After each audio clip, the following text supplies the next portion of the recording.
Yeah, one of the major ones is the Melbourne Cup, and it's the big horse race. And you don't even go tracting on those days because nobody's out on the street. Everybody's indoors.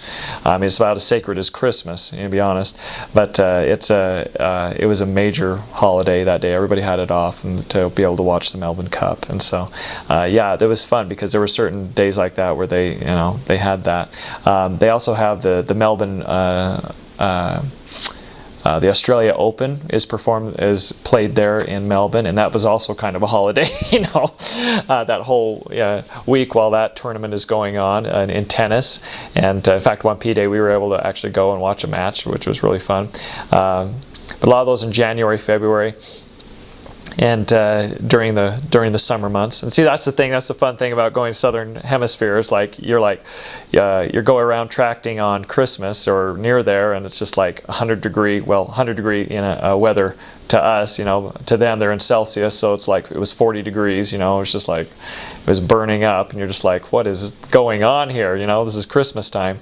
So that was fun, but they have a lot of the same. Obviously they don't celebrate Thanksgiving necessarily, but yeah, their major sporting events is what they kind of center a lot of their holidays on, and their sacred days, and they love their sports. They especially love Aussie rules, which is Aussie football. It's kind of similar to rugby, but different.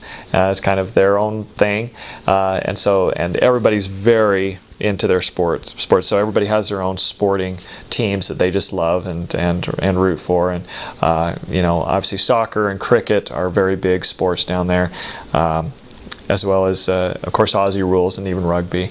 But they love their sports and really get behind those teams. And so that's a fun part of the culture down there. And yeah. So that's one thing you can learn and come to enjoy is, kind of pick up on your own favorite team and root for a sport that maybe you've never even heard of or played before. And that was really fun to be introduced to that is so important to them, and they just love it and they know everything about it. And you're just like, what is this? But so that was a really fun part of serving down there as well, is getting to learn that part of their culture and tradition.